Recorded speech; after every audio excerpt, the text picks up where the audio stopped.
left a blood stain on the floor. You set your sights on him. You left a handprint on the door, like all the boys before, like all the boys before.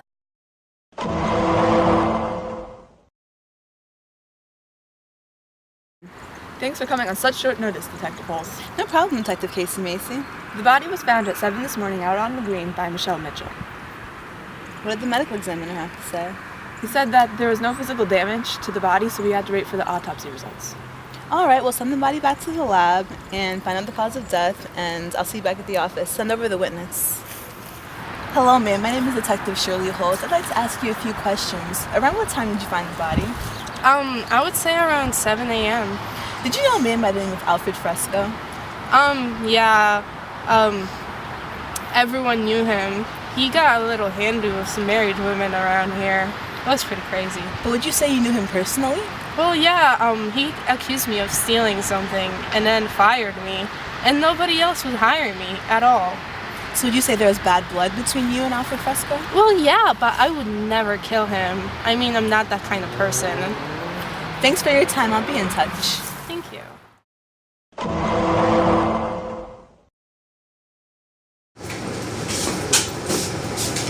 Hello, detectives. I just got the blood and tissue samples from our victim. Hey, Nancy, do we know the cause of death yet? The doc couldn't identify what specifically killed our victim, but he said as soon as he found something out, he would send over the reports. In the meantime, I'm going to start running some tests. It may take about 3 to 6 weeks to get any results. Why so long? I thought the evidence could leave the victim's body quickly. Well, that's quite right. That's why we must work fast. In order to get any found evidence on urine, we must run it within 5 days, while saliva, we must run it within 1 day. You better get moving, CNC. By the way, what kind of tests are we talking about? There's the Scott test, which tests for cocaine. We have the Duquesne-Levine test, which tests for marijuana. We also have the Meek reagent, the Marcus reagent, the Fro test, and the Spot test, all test for opiates. Fresco doesn't have a history with drugs. I thought we were testing for poison, not drugs. You forget that drugs are poison. That's why we must do a broad toxin first. If those results come negative, we must narrow down the test. We have the immunoassay test, which tests the blood and searches for antibodies. We also test the urine for alcohol, marijuana, amphetamines, barbiturates, or opiates. We also have the mass spectrometer, which is another popular option. It determines the elemental composition of the sample, the masses of particles, and for exposing the chemical structure of molecules. What was used previously? Most old school toxicologists prefer to use the thin layer chromatography, which is a technique used to separate mixtures, and gas liquid chromatography, which analyzes compounds that can be vaporized without decomposition. These results can tell us if the dosage was given therapeutic, toxic, or lethal. I'm guessing in this case it's lethal. Why do these tests take so long? You see, we need to check the victim's urine, saliva, sweat, and stomach content, such as bile and digestive liver disease. We also take blood from their femoral vein humor.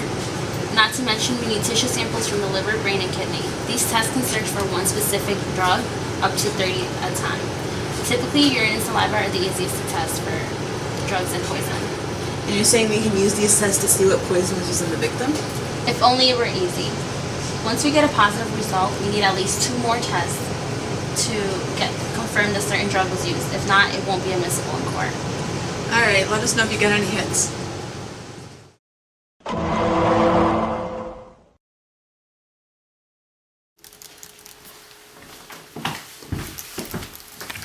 The autopsy reports found some abnormalities with the victim. There was a bitter almond smell to the body, the blood was cherry red, and the skin was pinker than usual. All of these point to cyanide poisoning. Cyanide? Nancy better test those samples fast. Cyanide's only present in the body for like a day or 2 after it's entered. I'm sure Nancy found these reports and will be on it. I'll notify someone to research the victim's clothing and possessions. I'm sure whoever poisoned Fresco left some evidence behind. Looks like our victim has a few skeletons in his closet. About 20 years ago, Al Fresco was accused of raping Anita Little, his girlfriend. According to this, the girlfriend presented more than enough evidence to have him found guilty. That's odd. We ran a background check and we didn't find any rape convictions. That's because the charges were dropped. Apparently, Judge Smith dismissed the case due to the fact that the girlfriend suffered from a mental illness, claiming her accusations invalid. Judge Smith? I've heard that name before. He was charged with accepting bribes from defendants in exchange for dismissing their cases. Well, that explains why our victim was able to get off free. Let's see if Anita Little was pissed enough to want him dead. Often, rape victims feel the need to seek revenge if they feel the law hasn't punished their attackers.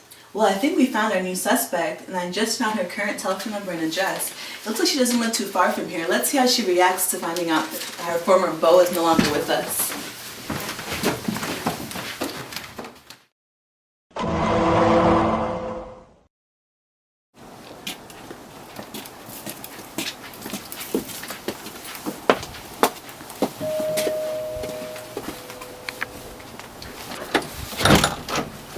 Oh, hello officers, what can I do for you? Hello, ma'am. My name is Detective Shirley Holes, and this is my partner, Detective Casey Macy.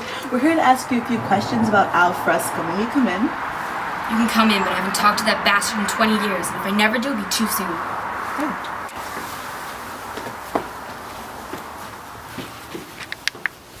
We understand that you and Mr. Fresco didn't end on the best of terms, but can you explain what happened between the two of you? Didn't end on the best of terms? That man raped me, and when I brought it to court, yet the judge dismissed it, because now anxiety is a severe mental illness. Thankfully, my daughter was there, and I wouldn't have been able to pull through without her. Well, ma'am, the reason we're here today is to tell you that Al Fresco was murdered earlier this morning, and given your past history with him, you're a suspect. He's dead? I wouldn't honestly wish death upon a person. As a mother, I brought life into this world, and I can never take one out. But fortunately for me, I was on a trip that my daughter arranged for me. Here, I'll show you my boarding pass.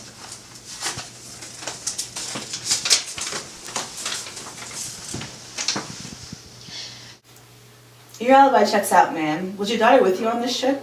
Oh no, she's a forensic scientist and had to work. You know how busy they are. She was only 11 at the time when I was raped, and when it went public, she was very upset. She never trusted men after that. Would you say that your daughter is deeply angered over the rape? Oh yes, I tried to explain to her that if I could let go and move on, so should she. But she never really did. She's far too pretty to be so angry. Here. This is her.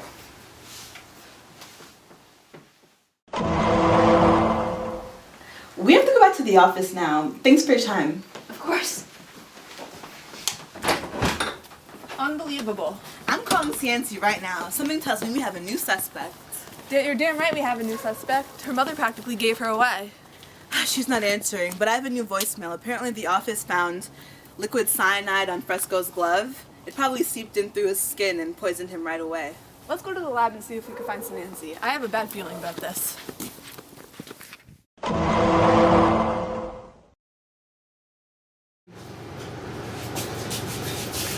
Freeze Nancy's Nancy, or should we call you Nancy Little? Just put the evidence down and step away very slowly. We can do this the easy way or the hard way. That's exactly what Al Fresco said right before he raped my mother. Do you think I'd come this far just to turn myself in? I'm smarter than that, and you have no proof, just circumstantial theories. Oh yeah, I bet the reason you're using your left hand is because your right hand has burns on them from all the cyanide poisoning. It's a good thing you knew how to counteract the drug, otherwise you'd be dead just like Fresco. Your job gives you the perfect excuse, not to mention access to cyanide. And I bet if we tested the cyanide here in the lab, it'd be a perfect match to the cyanide found on Fresco's glove. Not to mention the cyanide that's coursing through your veins right now. There's a number of tests that we could do to make sure you're in jail for a long time, like the Prussian blue test, the parabenzene test, the copper and anoronic amine test, the pyridine barbituric acid colorimetry test, the gas diffusion. Enough, I know the test. Then turn yourself in, Nancy, or jot another long, embarrassing court case in front of your mother. Hasn't she suffered enough? I'll come quietly, but you can't make me feel guilty no matter how many times I'm found guilty in court. That man deserves to die.